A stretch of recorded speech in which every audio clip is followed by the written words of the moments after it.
you all well? Are you having a good start to your week? I do hope so. I hope you are all in your pyjamas, ready to snuggle on down for a lovely, lovely story. Now, we're very lucky to be reading Tam's Journey. How wonderful is Tam's Journey? Oh, and look, who do we have here? How fabulous. I'll tell you all about them in a moment, but first of all, I love to tell you about the author, don't I? So, Tam's Journey, the beginning, is by Amanda Peddle. And Amanda is another one of our great friends from the Sue Atkins Book Club. And I'll tell you a little bit about Amanda. Now, I had to do a little bit of research because I didn't know too much about Amanda. Well, when I say not too much, but about where she lived and what she did. So here we go. It was interesting reading. So Amanda is from Minster and lives on the Isle of Sheppey, which is just off to the right-hand side of Kent down south, I'm sure. She's about to release her third book, which is part of a set that helps children understand their bodies and their emotions. And we're reading the first one, Tam's Journey. How brilliant. So Amanda of Inside Out, which is an outreach service for young people, has been working with schools to help young people better understand their emotions for 20 years. So what wonderful work that is, Amanda. Well done.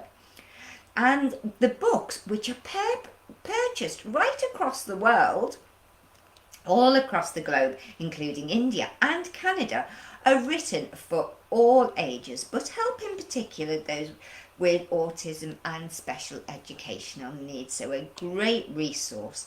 And using the books, she hopes to be able to get rid of the shame and the stigma behind emotions and how we deal with them. So she'd love to be able to help families and teachers, those in schools that use this wonderful book, to be able to start conversations with children. Okay, and she says it's a very innocent way to share the message to young people and children about their feelings and about how their feelings are an everyday part of their lives, and we all have these feelings. Okay, so of course Amanda also sent us a little note saying to Avril and all the Mitchy Tick yogis, one book as promised, and thank you for your support. So thank you, Amanda, for allowing us to read your wonderful book. So without further ado, are we ready? Here we go. Tam's Journey, the beginning, by Amanda Peddle and illustrated by Rowan Ellis. And we know the illustrations are the pictures inside, aren't they? Wonderful. Brilliant. Okie dokie. So, here we go. Would you like to see Tam? Would you like to meet him? Here he is. He's a lovely boy in Amanda's story. So off we go. This is Tam. Tam lives with his mum in a small house on the edge of a huge forest. He likes to play, read, draw and spend time with his friends. But Tam has a problem. He gets very cross very easily, and then he sometimes reacts. And he makes his friends sad. He makes his mum sad. But most of all, he ends up feeling sad too. Tam often feels upset because he is a kind and loving boy, and he just gets very, very cross and very, very sad. One day, after Tam had been particularly cross, Tam's mother sent him outside and firmly said to him, "Tam, you need to go for a walk and calm down." Tam was very frustrated and felt crosser than ever because he knew that he needed to calm down. However, no one had ever explained how he could do it. Not being able to calm down made Tam even more sad and even crosser, and most of all, he was very annoyed with himself. It did not feel nice at all.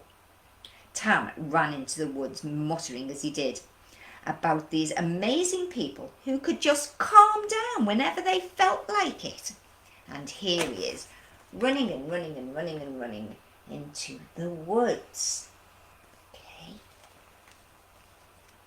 But running is a good way to let off steam as well, isn't it? Of course it is. Tam was so busy muttering to himself and trying to make sense of his busy, whizzy brain that he did not see where he was going. Bam! Tam ran straight into a tree. He bumped his head and fell down to the ground. The tree shook and some nuts fell around him. Tam knew these nuts were called almonds, as his mother sometimes collected them to have as treats.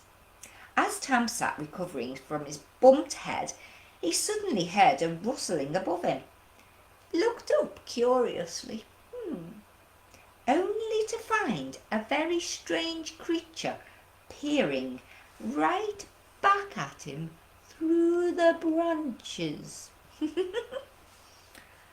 After a few moments, the creature spoke. "Who is that disturbing my nap?"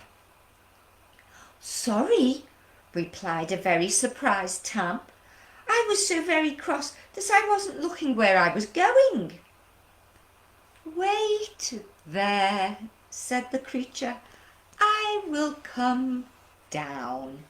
And here are all the almonds dropping onto Tam after he bumped his head. Tam waited and waited and waited some more and waited even longer.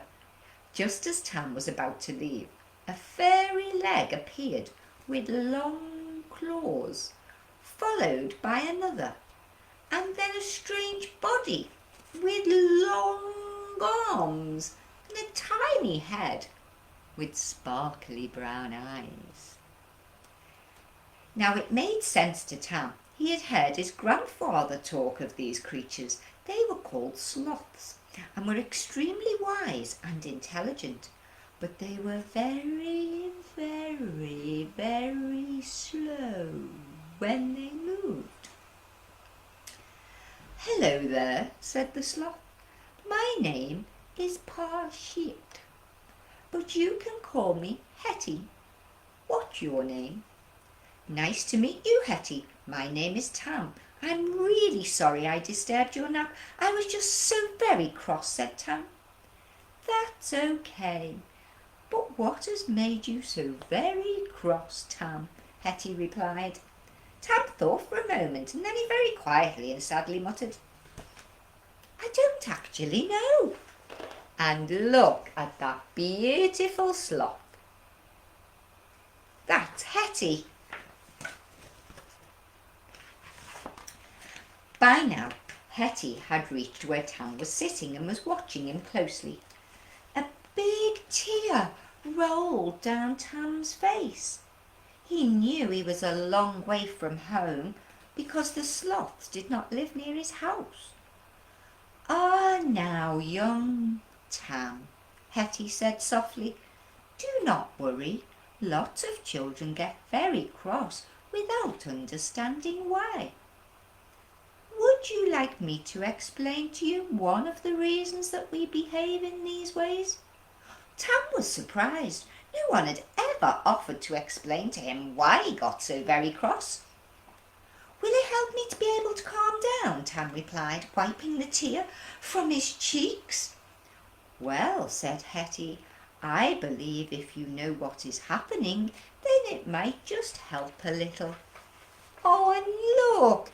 He's giving Tam a lovely cuddle. He's got his arm around him. Oh, I love Hetty. Hetty slowly moved to pick up a stick and began to draw on the ground. Tam watched curiously as the shape of a person appeared.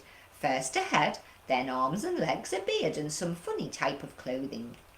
"This," said Hetty, "is a caveman.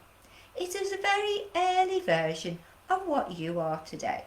Only this version lived many, many millions of years ago." And here he is. Look. This is what Hetty has drawn. How clever.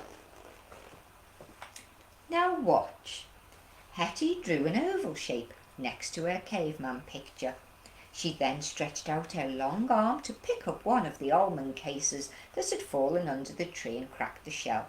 A small knobbly nut fell out. This nut is about the same size as a very important part of your brain that the caveman used many millions of years ago, and one of his jobs was to sense danger. Its name is the amygdala. Hetty leaned forward and placed the nut in the middle of the oval. Tam was fascinated. He couldn't believe that such a small thing could be so important. So you see,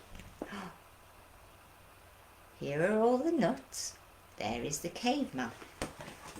I think Hetty's very clever too. "So," Tam said, "was the caveman very good at keeping out of trouble?" "Well," Hetty replied, "his brain wasn't as busy as yours is nowadays. He didn't have as many things to worry about or think about. He just reacted when he needed to, when it was an emergency." Hetty looked at Tam and smiled reassuringly. "Tam, your brain works in just the same way. If you were in real danger, your brain would send all the right messages to all the right parts of your body using your senses, and you would keep yourself safe." So you see, Hetty is explaining how the cavemen lived and survived by using their brain. "Do you know what your 5 senses are, Tam?" Hetty asked. Tam did indeed know. He had learned about senses in school. "Yes, I do," he said confidently. "They are sight, sound, taste, smell and touch." Tam smiled. He didn't know why, but the way Hetty spoke to him made him feel calm and safe. "Well done, Tam," said Hetty with a big smile. "You are very clever." The caveman's brain had a very important job to do. Your brain also has the same. Whenever the caveman was in danger, his senses would send messages to the brain to warn it. So look, everybody, how wonderful is that for explaining our senses, our hearing, our sight, our smell, our taste and our touch. You see, and those senses send messages to our brain. How fabulous!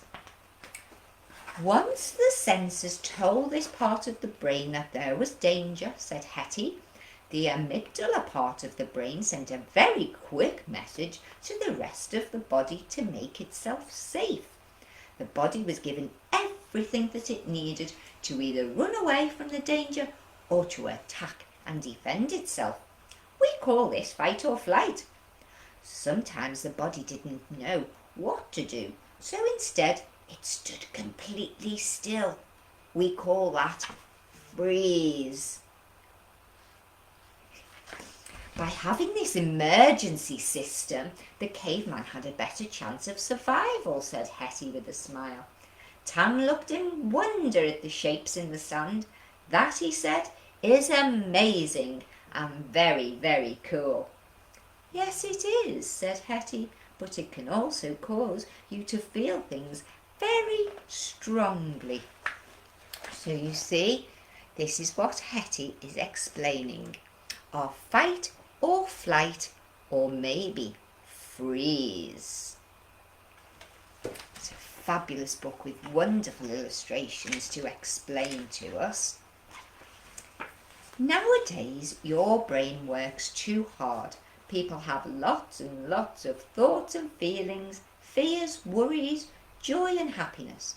The clever part of your brain, the amygdala, gets a little muddled. It will do its job to keep you safe, but sometimes this happens. Hetty picked up her stick and drew another person. This time she drew lots and lots of arrows pointing at the head and lots of squiggly lines around the brain. Imagine that the arrows are all the things you think about and the squiggles are all the messages racing around your brain. Now, say someone was mean to you and it felt very, very bad. The message would race to your brain, but the brain is very, very busy, so it thinks that the body is under attack. Your body will try to keep you safe. So you see how wonderful how Hetty explains this. So we have messages racing around the brain. We have loud noises going in. We're not quite understanding. We have homework to do. Everybody's shouting. I've got some tests coming up. People are being unkind. Oh, and I need to think about all of my friends too. You see, it gets very, very busy. Our brain has a lot to deal with. Wow, said Tam. Is that like when I ran and ran and ran and when I got very, very cross? Exactly, Hetty replied. Some people might call that a flight response. But Tam, were you really in any danger? Asked Hetty kindly. Tam thought for a moment. No, not at all. I just felt so very bad for feeling so awful. Tam, your feelings are normal, but everyone spends a lot of time trying very hard not to feel in case it's uncomfortable. But it's really just your body doing its job. Understanding what your body is doing is the first part of the journey. That will help you grow and be a stronger person.